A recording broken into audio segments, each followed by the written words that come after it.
India England அணிகள் மோதிய 4வது டெஸ்ட் போட்டி டிராவில் முடிவடைந்தது. இதன் மூலம் தொடர்ந்து 2-1 என்ற ஆட்டக்கணக்கில் இங்கிலாந்து அணி முன்னிலை வகிக்கிறது. இந்த போட்டி டிரா ஆனதால் இந்திய அணி தொடரை வெல்லும் வாய்ப்பை இழந்துள்ளது. மான்செஸ்டர் நகரில் உள்ள ஓல்டு டஃபோர்ட் மைதானத்தில் நடைபெற்ற இந்த போட்டியில் டாஸ் வென்ற இங்கிலாந்து அணி முதலில் பந்துவீச்சை தேர்வு செய்தது. அதன்படி முதல் இன்னிங்ஸை தொடங்கிய இந்திய அணி 358 ரன்கள் சேர்த்தது. இதனைத் தொடர்ந்து முதல் இன்னிங்ஸை தொடங்கிய இங்கிலாந்து ரூட் மற்றும் ஸ்டோக்ஸ் சதத்தால் 669 ரன்கள் குவித்தது. 311 ரன்கள் பின்தங்கிய நிலையில் இரண்டாவது இன்னிங்ஸை தொடங்கிய இந்திய அணி ஆரம்பத்தில் 2 விக்கெட்டுகளை இழந்து தடுமாறியது.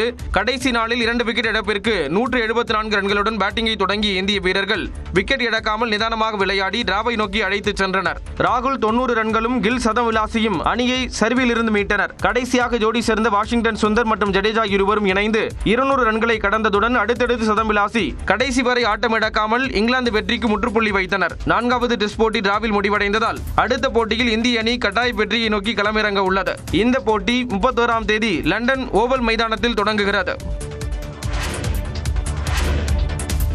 இங்கிலாந்து அணிக்கு எதிராக சதம் விளாசிய கேப்டன் சுப்மன் கில் 3 சாதனைகளை எட்டி பிடித்துள்ளார். ஒரு டெஸ்ட் தொடரில் 700 ரன்களுக்கு மேல் அடித்த 3வது இந்தியர் என்ற சாதனையை நிகழ்த்தியுள்ளார். 4வது டெஸ்ட் கிரிக்கெட் போட்டியின் 2வது இன்னிங்ஸில் 81 ரன்கள் எடுத்திருந்த போது ஒரு தொடரில் 700 ரன்கள் அடித்த வீரர் என்ற சாதனையை நிகழ்த்தினார். இதற்கு முன் சுனில் கவாஸ்கர், ஜெய்ஸ்வால் ஆகியோர் இந்த பட்டியலில் உள்ளனர். அது மட்டுமல்லாமல் கேப்டனாக ஒரு தொடரில் 4 சதம் விளாசிய 3வது வீரர் என்ற பெருமையையும் பெற்றுள்ளார். கவாஸ்கர், பிராட்மன் ஆகியோர் ஒரு தொடரில் 4 சதம் விளாசிய கேப்டன் என்ற சாதனையை நிகழ்த்தியிருந்தனர். தற்போது அவர்களுடன் சுப்மன் கில்லும் இணைந்துள்ளார். மேலும் ஒரு தொடரில் 4 சதம் விளாசிய 3வது இந்திய வீரர் என்ற சாதனைக்கும் சொந்தக்காரராகியுள்ளார். கவாஸ்கர் மற்றும் விராட் கோலி ஆகியோர் ஒரு தொடரில் 4 சதம் விளாசி உள்ளனர். தற்போது கில்லும் இந்த பட்டியலில் இணைந்துள்ளார்.